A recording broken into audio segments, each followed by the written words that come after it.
everyone, and welcome to another Plim Talks book launch event. I'm here with my lovely feral co-host of the Dead Languages podcast, Carson Winter. Hey, Carson. Hey, Plem, how's it going? Wow, this is so familiar. We do this all the time. I know we're doing this fucking tomorrow too. We got to be sick of each Yeah, other, hell huh? yeah. I already am, just kidding. Yeah, I'm there. So we are here, and I'm going to mess this up probably half the time I say it, if not Okay. all, to celebrate Carson's new book. Just came out today, April 2nd, The Psychographist. Woo! Yeah. Just came out. Do you want to hit us with that sexy cover? So again, just came out from Apocalypse Press. Super exciting.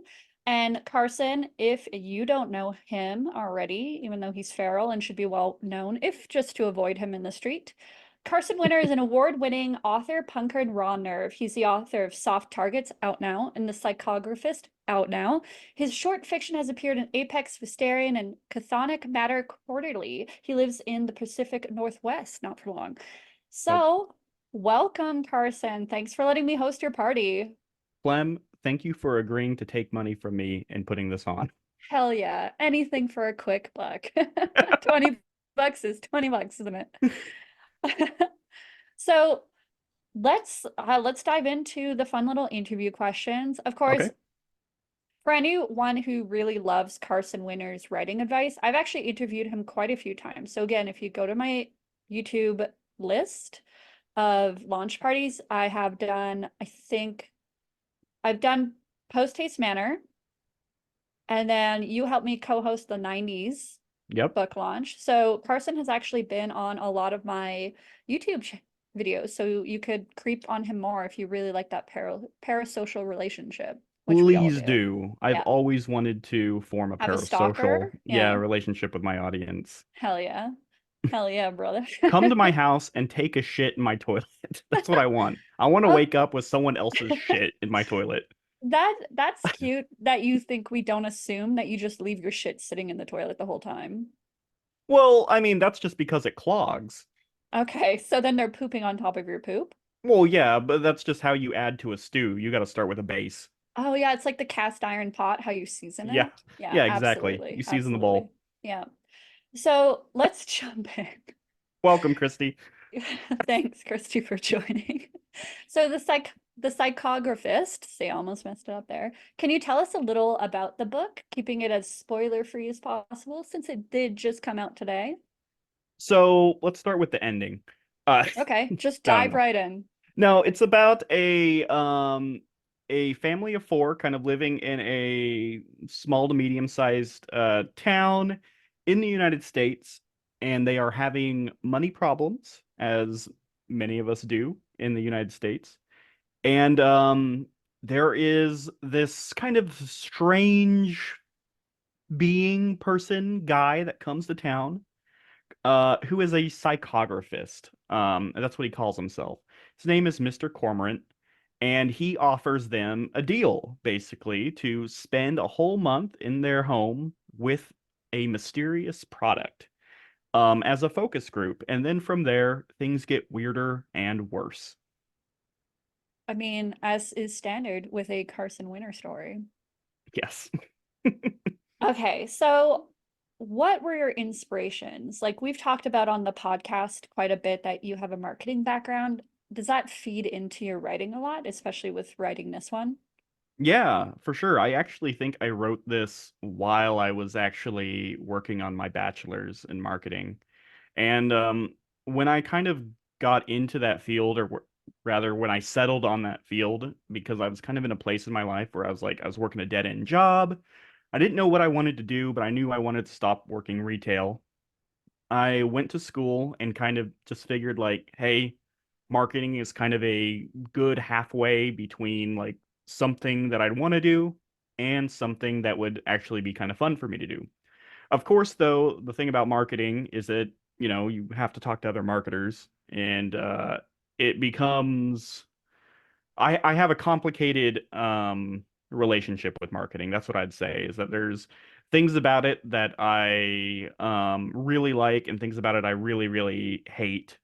And kind of sorting through those emotions, but also kind of like this cold, stark reality behind marketing like philosophy and stuff that we will kind of get into with the excerpts I'm reading really influenced me a lot. The idea of like consumer personas, that there's like just this data set that describes you perfectly. And you can say, oh, I'm not like a person that can be described perfectly by data.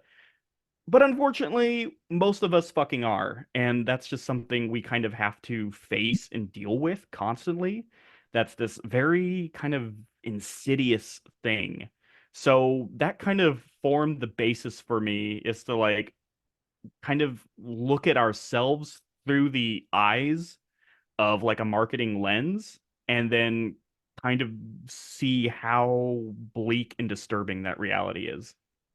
So, fun fact, you were talking about personas. Hmm. My last technical writing job, I was um I was told to write with the idea of these personas in the customer sense, and I was like, Oh, this is okay. dumb. That's like, I'm a technical writer. What do you want from me? My persona is a person who's confused, and that's why they're reading my documentation. Fair, fair. So, this book and Soft Targets, out now, both deal with the corporate world, capitalism, like suffering in like that 9 to 5 cubicle land and greed. What draws you to that theme so often? Well, I think of like all the ills in society, they're the ones that I probably feel the closest to, the ones that I have to deal with the most on a regular basis. You know, I've never ever been the type of person to say I love my job or that, I'm working as a means to fulfill something inside me. I work because I have to, like most of us.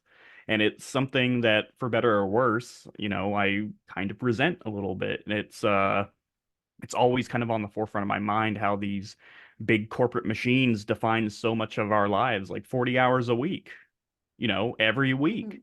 We are giving our time and energy to usually a corporation or something like them. So I think it's a impossible horror not to engage with in our world. And for me, it's especially with kind of my education background, it's something that I really like to delve into and play with. So, when you sent me this arc, the first thing you said was, "There's going to be a part in here you're going to hate," and I was like, "Oh no, it's this book," because you had But already then you were pre-warned like, me. I actually loved it. And then Well, you I called up kept all your siblings. Oh God. I was like, do I have a book for you? So, you said Eric had an arc. Eric, can you post some emojis in chat you believe represent the scene I'm talking about? Best without, saying anything to spoil it. But Oh, yeah, Luciano's read it too. He's yeah, yeah, Luciano, feel free to also put in some, okay, Eric, that's fun. So you did warn me and I read it and I yeesh, was like, oh my God, does this book come with therapy discounts? Like, what the fuck? some But overall, coupons in the back. yeah, for like gethelp.com. Like, so yeah, super disturbing. Oh, no worries about leaving being late. We are about to get into the fun part, which is the readings, and Carson is actually going to be reading this scene. That is a joke. We will not be No, doing that. But it's a yeah, spoiler. Luciano recommends this for group reads for sure. So I did Family reads. yeah, family reads. Buy one for everyone in your family for Christmas. So obviously, I'm not gonna say what happens. We're kind of alluding to it. But besides that, like there's like some violence in there and things like that as well. So was it difficult to write these types of scenes? Or is it something you were just totally down for? I mean, without those scenes, I wouldn't even written the first page. Come on, Plem. No, no. I mean, they weren't. It's not ever hard for me to explore that stuff. I like transgressive fiction in film. I like stuff that like challenges good taste a little bit. But really, from the direction I was coming from it, it was more about exploring absurdity, kind of taking a dark premise to like an absurdist conclusion. So to me, it just felt like to properly be absurd, you have to go kind of crazy and extreme with it. So I didn't mind that. Really, the hardest part was trying to balance those scenes tonally so that the reader can understand what place they're coming from. Like, I didn't want to have anyone read like the book and like be like, "Oh, these are the jerk off scenes. I'm gonna go jack off to this or something." I wanted these scenes, to be read with the right intent, and to do that, you have to write them with the right tone. So I think that was my biggest concern, not the content themselves, just kind of sticking the landing. And so for um for these scenes, do you feel like it might, turn some readers away? Oh yeah, sure, absolutely. And I think that's absolutely fair. I would never force someone to read content or something that would traumatize them or they wouldn't be interested in. I think it's totally fair to opt out of a book that you think will harm you or anything. Not every book is made for everyone. That's just the truth. And writing the book, I kind of was like, this is the book that I don't really want to share that I wrote with like my coworkers or anything, Did which you send is it to your mom?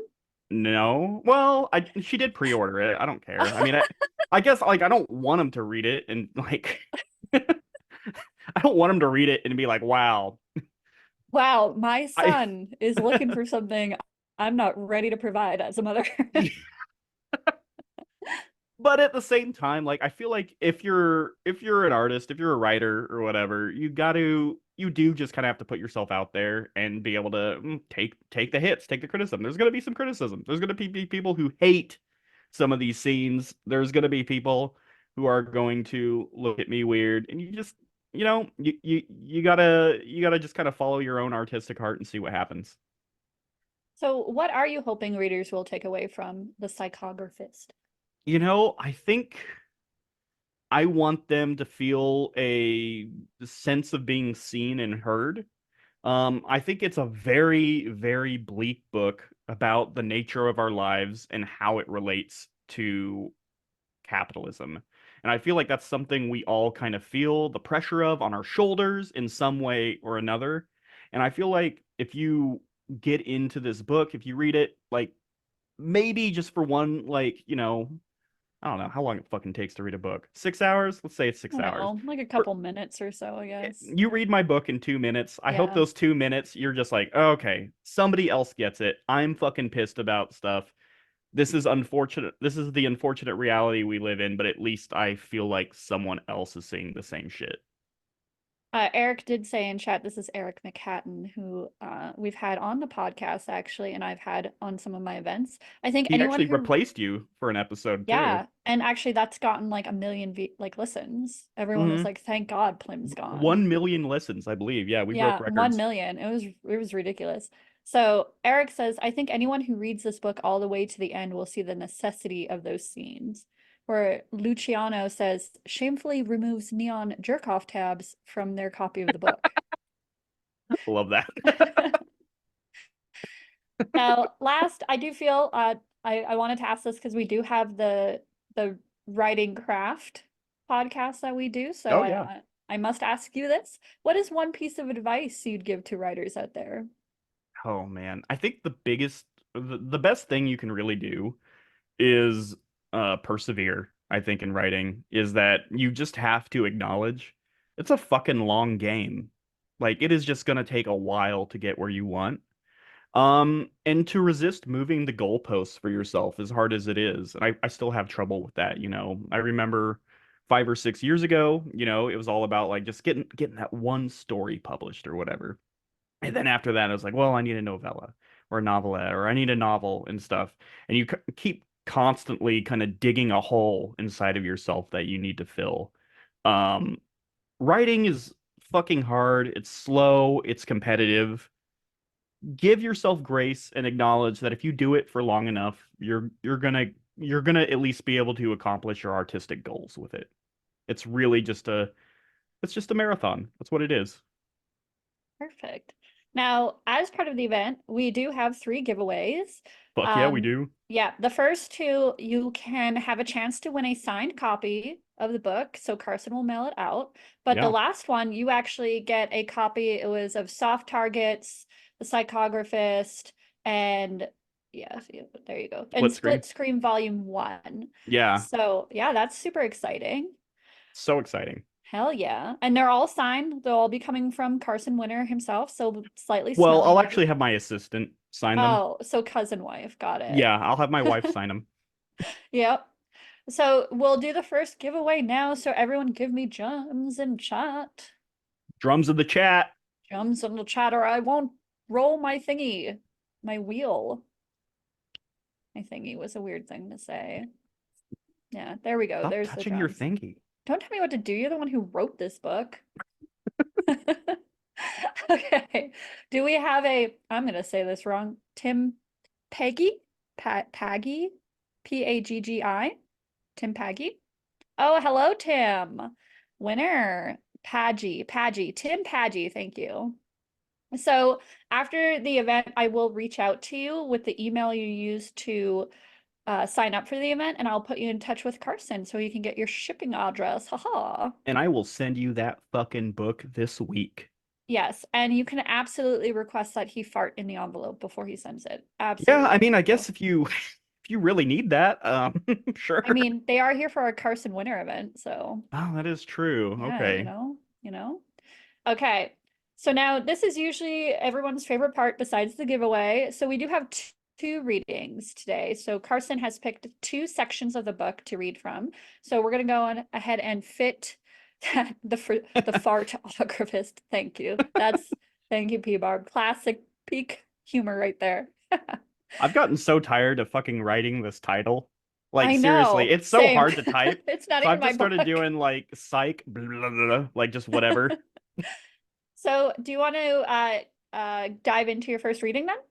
Yeah, let's do it. So Oh I'm yeah. actually I'm doing I'm just gonna read the first fucking chapter, which is a note from the author. But it's actually chapter one of the book. I think people might get a little confused. But that's fine. Be a little fucking confused. All right. Some people will tell you that marketing isn't any one thing. They will claim between gasping breaths that it contains multitudes. They are right. These people make a living off of selling you SEO as self-help, PPC ads as spiritual confirmation. They live and breathe it. They eat it up and shit it out so that you can also eat it up and shit it out. These people worship it. Marketing here is a force of fate. If sales are bad, it's marketing. If sales are good, it's marketing. This attributive necessity stretches far beyond the boardroom. For these people, marketing is a lifestyle. If someone doesn't want to fuck you on a dating app, it means you didn't market yourself correctly. If your parent dies, it means that the cosmic hand of market positioning deemed this to be the ultimate terminus, the long awaited finale after a stretch of diminishing returns. Critics will tell you that it's how a product is forcibly shoved down a wanton populace's throat. The wanton populace will tell you it's the ads on TV, the ones they ignore while taking a piss. The aforementioned zealots will tell you that it's so much more. Invariably, though, so much more falls into one of four categories. Young peddlers know them as the four P's: product, place, promotion, and price. We all know the product. It's the insurance that the erudite gecko tells us will save us money. Or for a quaint period of time, it was a caveman. Whatever whimsical figure presents it, we all know that they're selling us a product. It can be big or small, tangible or intangible. It can be the sort of thing that saves our lives, makes us hard, makes us pretty, or sits in a drawer until our survivors are forced to sort through our clutter. Whatever the product is, it is. Then there's place. This is where you get the product.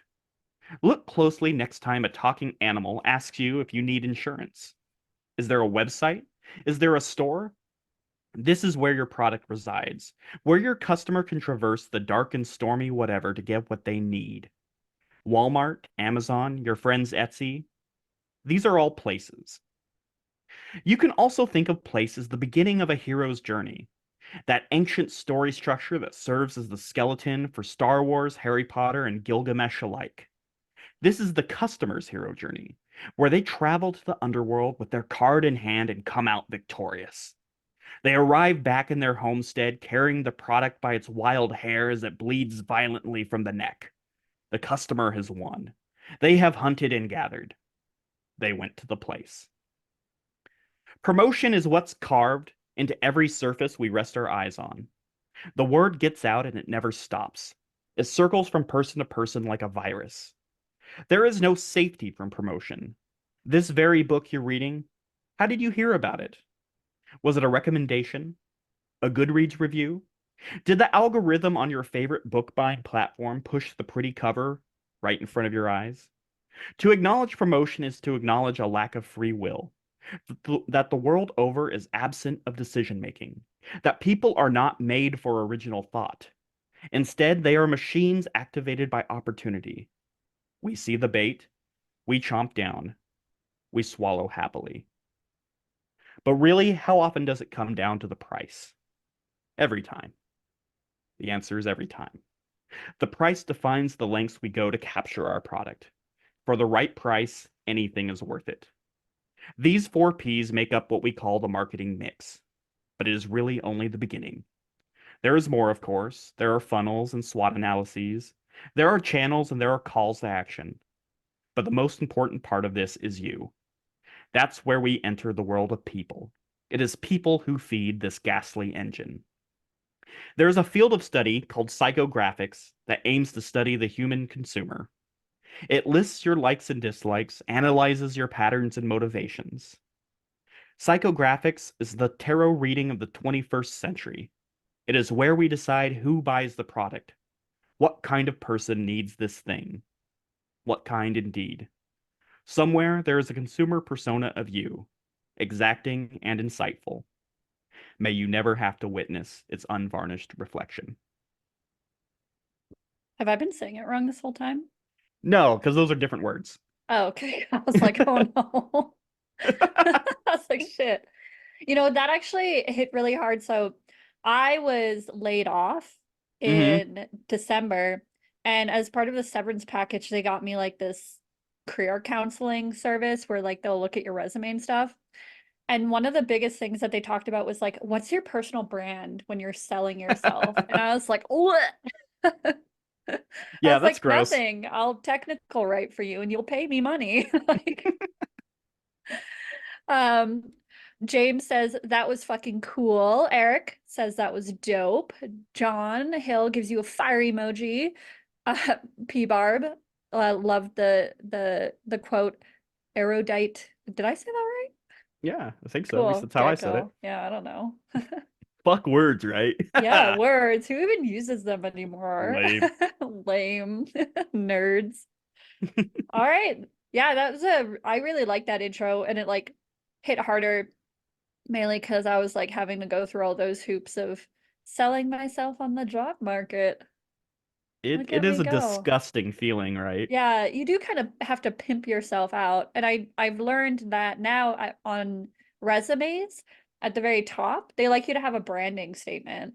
Oh, ew. Yeah, that's a thing right now. Oh, gross. Yeah, it's weird. Oh, so are we ready for the second giveaway for another signed copy? Yeah, let's do Everyone, it. give me drums. Give me drums, everyone. Drums, drums. John, I agree. Thank you. John, I agree. Fuck the word brand. Yeah. Oh, Uh, I know this person. who is it? TJ Price. TJ! You get a TJ signed copy. Price. TJ Price. TJ Price. Welcome, TJ. Hell yeah, TJ. Congratulations. Send me your deets. Yeah. So TJ, I know you have Carson's info, so you can DM him or I can send the email, totally up to you. Not a big deal, but congrats. Yeah, Thank you for slide into his sliding. DM. Yes, that's Yeah, how I like it. yeah. But you have to go in and be like, oh, stepbrother, I'm stuck in your DMs. Can I have my signed copy? Yeah, let's do that. Let's do that. Yeah. So Cool, you cool. have a second reading now. Oh, fuck. I have to do this again? Yeah, you have to do it again. Yeah, Okay. it goes over quick. My All right. job's really easy. So This is called A Note from the Author, and it's the first chapter, although a Oh lot of no. people now. Oh no. No, we're gonna skip ahead a little bit. This is another excerpt. This is when this is kind of the turning point from the first act to the second act, where the Hoyers, the family at the center of this novel, uh formally meet the psychographist in his office. The office was an exploration of maximalism. The walls were covered in photos, dozens of them framed in different sizes, black and white and color alike from floor to ceiling. The furniture was mismatched. Ed sat in a plush red Victorian chair with a high back and ornately carved armrests. V sat in a plastic chair with four metal legs. Ren sat in a minimalist silver half orb. Kossel sat unsteadily on a wooden bar stool. Across from them there was a large oak desk. This desk was even more intricately carved, and not just the sides, but the top too.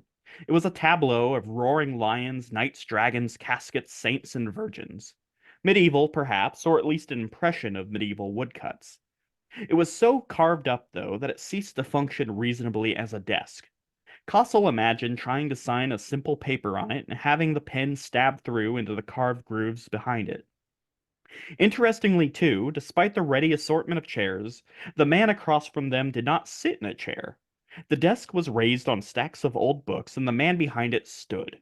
It came up to the top of his stomach, and he looked rather like a judge with the desk so high, as if he were looking at the Hoyers and about to make a pronouncement. The family sat still, waiting for the man to speak. They studied his pallor, his black suit, his healthy roundness, his lipstick red lips, his dagger of a widow's peak, and the shark-like black of his small round eyes. Finally, he said, "You are the Hoyers. My name is Cormorant. I am what you call a psychographist. It is a pleasure to meet you." "Nice to see you again, Mr. Cormorant. May I introduce you to my family?" "No, no, please don't," said the psychographist. "Allow me." He came around the table and revealed that he was also wearing shiny black shoes. "Ed, we have already met. A good man, a normal man, one who wants to do best by his clan. You are a hungry dog chewing through the walls of what has been given to you. Yes, I see it all too well, beyond and through." He walked along toward V. Two steps that were taken in the space of eons. He squinted slightly, turning his shark eyes into tiny black hyphens. "And you, sad, fraught. In this life you have been caught, a rabbit snared, yipping helplessly while the hangman stares. There is no escape, only a long, slow circle around the drain." Two more steps. "Ren, lovely to meet you. The daughter of two would-be escapees. It only makes sense that you two would flee. It will be my pleasure to fund that endeavor." Two more steps and he was in front of Kossel. "Dear Kossel," he said, "I've heard so much about you. I'm sorry to hear about your accident. It's not good for a boy to be so injured. And even I am not inured to your pain. But also I am glad you are here with us today. If there's anything I can do to help you, please let it be known." He cocked his head at him. "A boy like you. Oh, what does a boy like you want?" "Of course. A car. Yes, a car. A reasonably priced yet extravagantly nice car." When his introductions were finished, he glided back around to his desk. "I trust Ed has filled you in on the details?" "Only partially. I think it'd be best if we heard it from you." "And we want a contract," said V. Mr. Cormorant nodded. "Yes, of course. Well, allow me to make the offer official. Cormorant Carmichael wants to use you as the subjects of an extended focus group. You will be testing a new, yet to be named product. For the purposes of this conversation, we will simply call it the product. You will live in your home for 1 month without leaving. Although you can have visitors, you will use the product as we tell you to, performing tests and providing reactions and commentary as deemed necessary. Each week, I will visit and interview you as a group. This will last for 4 weeks. When our research period ends, we will remove the product from your home and you will each receive $50,000, a total of $200,000, in one payment by check or direct deposit, your choosing. Are there any questions? Ren asked, what sort of product is the product?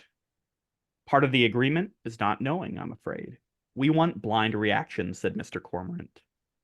What about food? What about bills? Asked V. We can't leave the house for a month?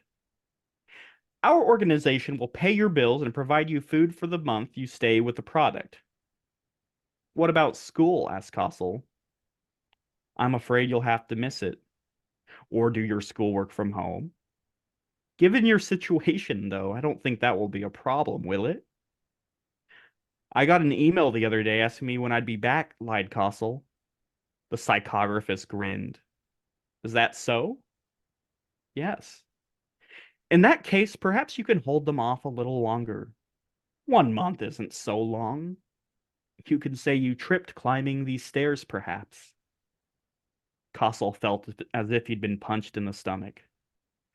Are there any other questions? Ed asked. What is a psychographist? Mr. Cormorant nodded, smirking, as if he was in on a history of secrets no one knew but him. Are you aware of the field of psychographics? No. Psychographics is the study and implementation of psychology and marketing. Consumer personas, you might say. It's a key part of any strategy to understand one's customer. If you go to a Walmart, do you have an image of the type of person who shops there? What about a Target? You might have two different people in mind, even if some people shop at both. This is a consumer persona, the type of person who buys your product. I am a practitioner of this, a skilled one, you might say, more skilled than the rest. In fact, I'm the only person I know who has turned this key part of product launch and strategy, into a profession all its own. As far as I know, there are no other psychographists but myself. So, why are you running this? Asked Kossel, perhaps too hastily. Excuse me? You're the guy who says this product is for these people, or that product is for those people. You already know who the product's for. Why are you testing it on us? Good business is done with good testing, my boy, he said. Even I have been mistaken. But also, what's the point in making a guess if you never find out if you're right? This all made sense to the family. The Hoyers didn't question the strange, pale man that stood in front of them, behind the innately carved desk. I'm going to need you to sign these contracts, of course, said Mr. Cormorant, his ruby red lips pursed as if poised to kiss. Please feel free to read them over, sign them, and return them to me now. He handed out 4 clipboards. Not one of them read the piece of paper in front of them. They didn't have to. There was only one line highlighted on each page, and it was a big one. $50,000. Each of them signed and returned the page. Ed sighed as if refreshed from a brisk dunk in icy water. All right, then, he said. So when do we start? Mr. Cormorant examined each signature, tracing the lines with his long fingers as if he were memorizing their loops and curves. He looked up at them and blinked his shark eyes. Tomorrow, he said. Tomorrow. Yay.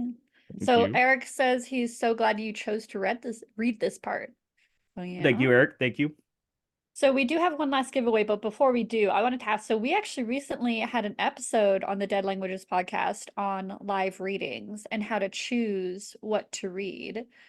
So now I'm going to ask you, since we're here, how did you choose those two pieces to read and why? Oh man, it's fucking hard. Yeah, that's Um, what you get. You come on live, baby. I'm gonna hurt you. well, that's the funny thing is that so I have a lot of hot takes about everything. Okay.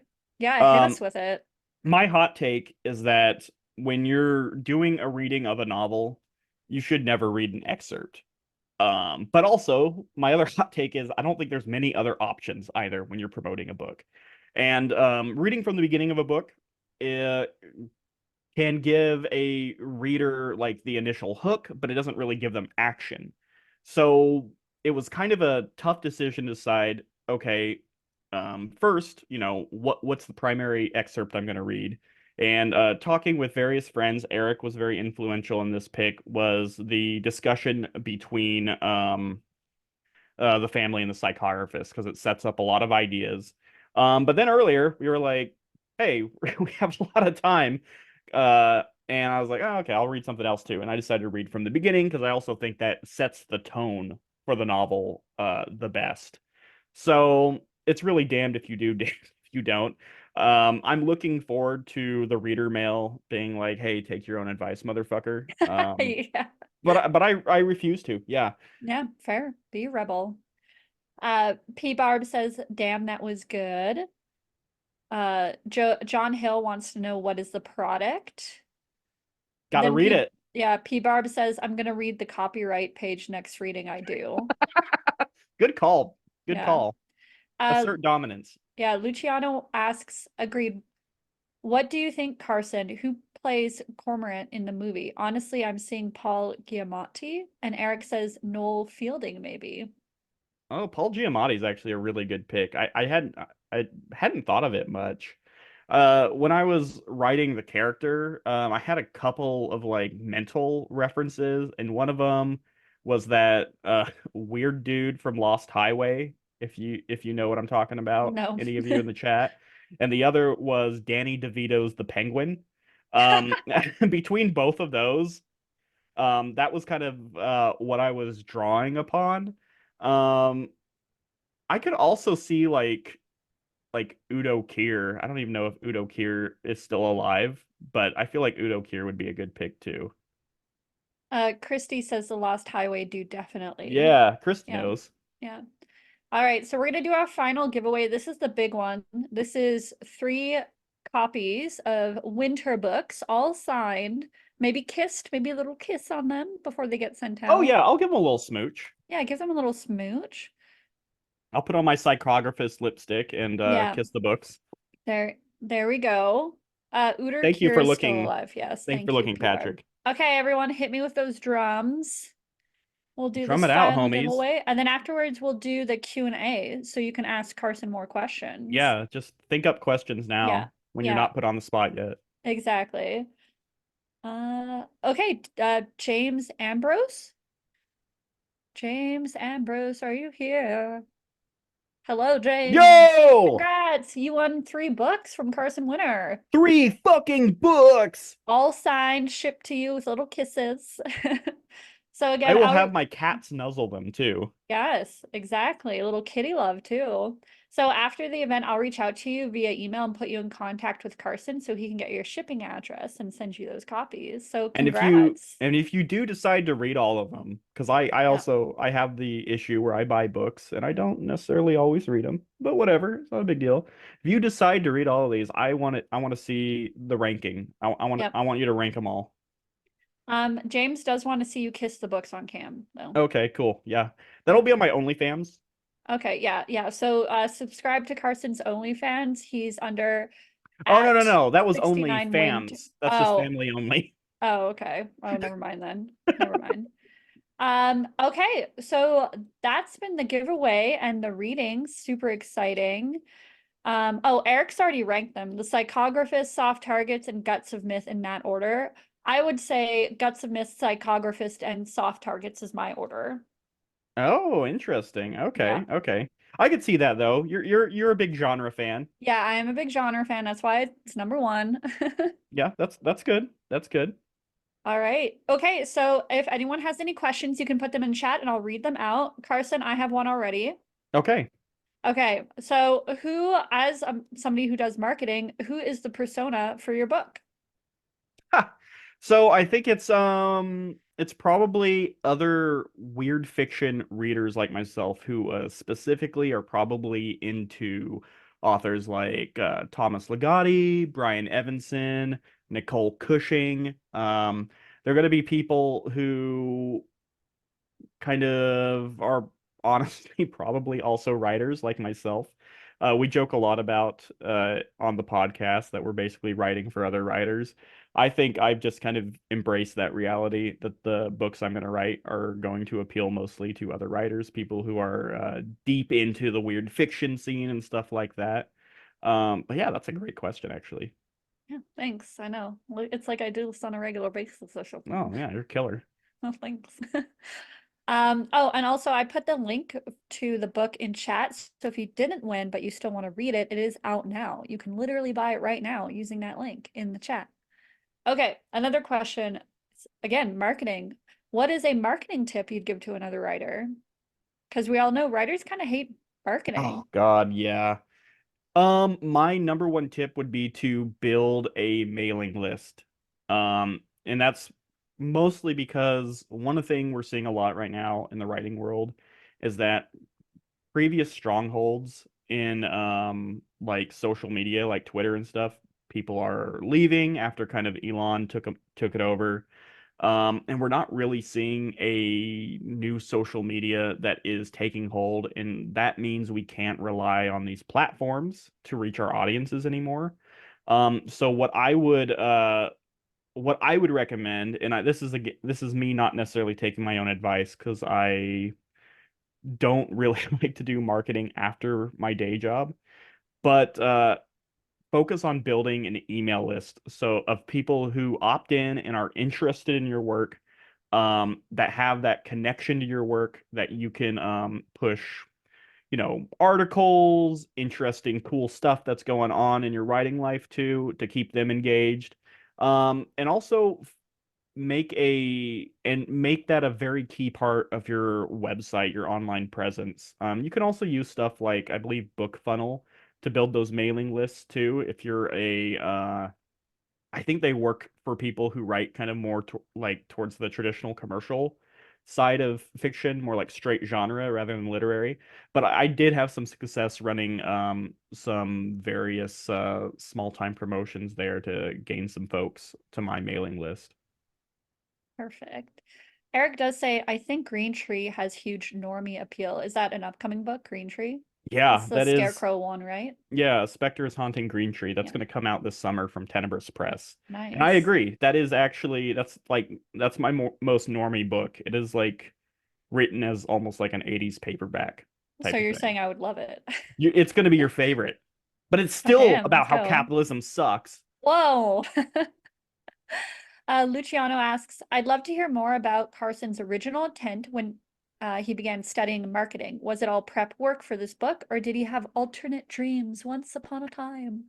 The so when I got into marketing, it was because I really what I would rather have done is I would have gotten like an English degree or something, but there's not a lot of jobs at the English factory. Yeah, So you can be a technical writer. yeah, that's true. That's true. Like our dear plan.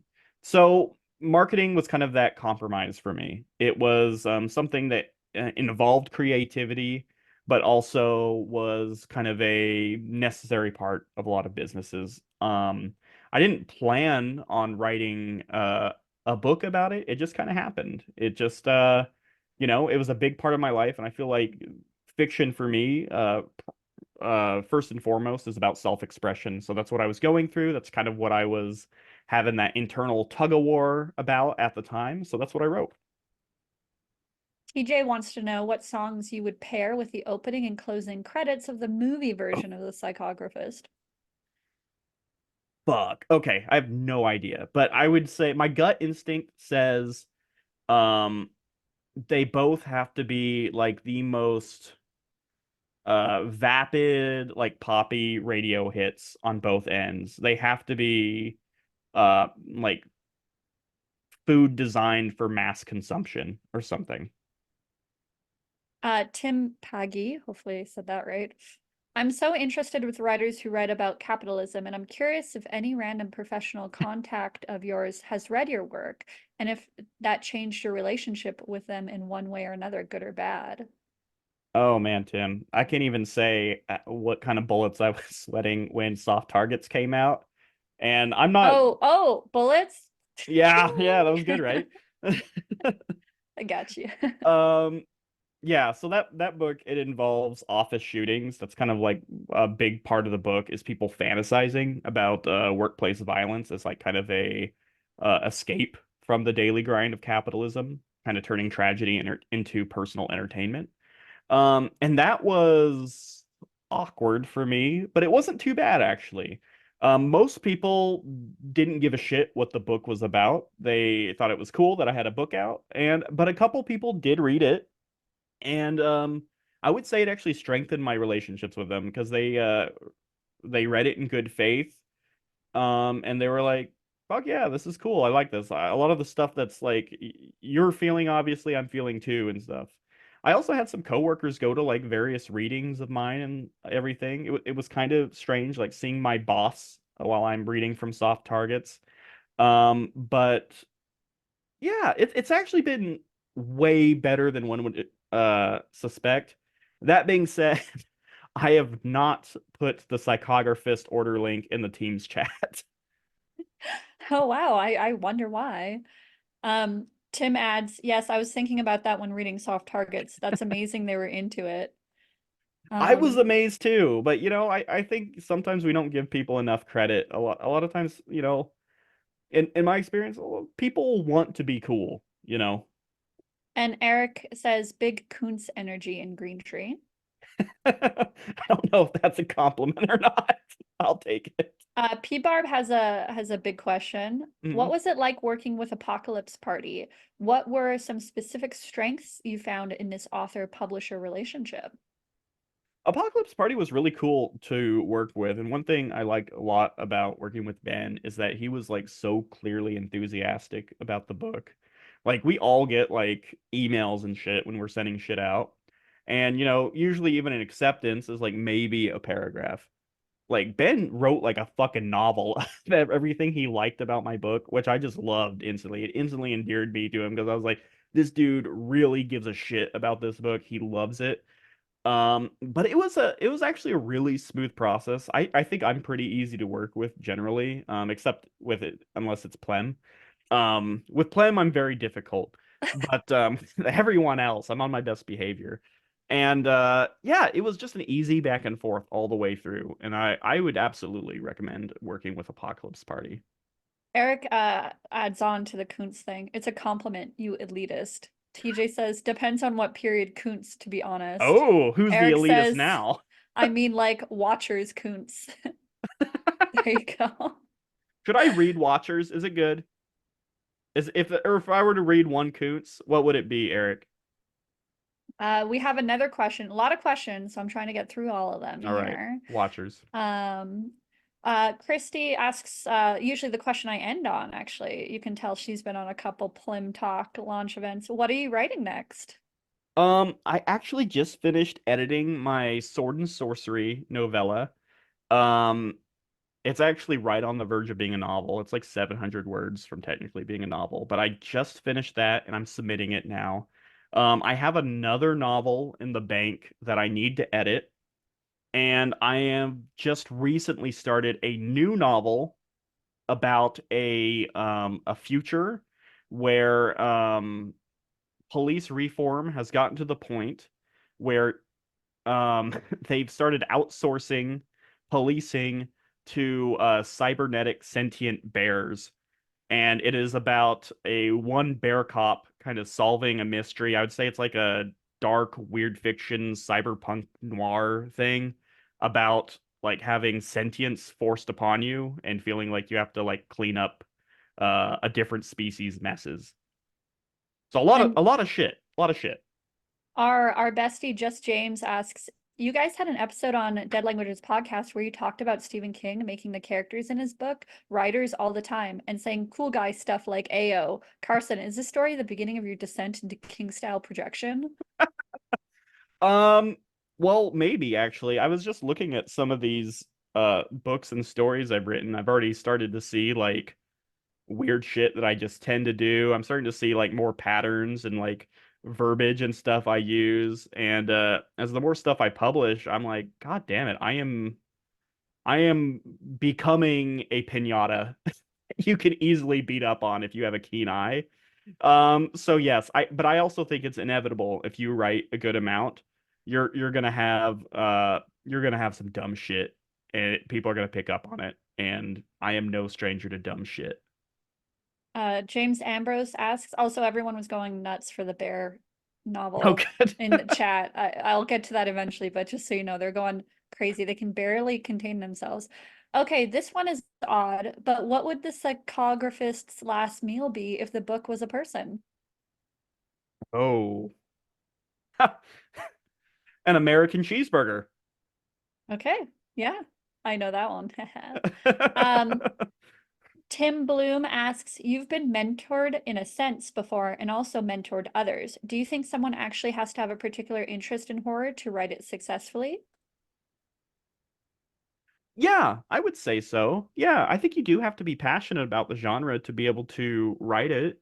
And that passion is really just like a willingness to delve in, to appreciate the genre.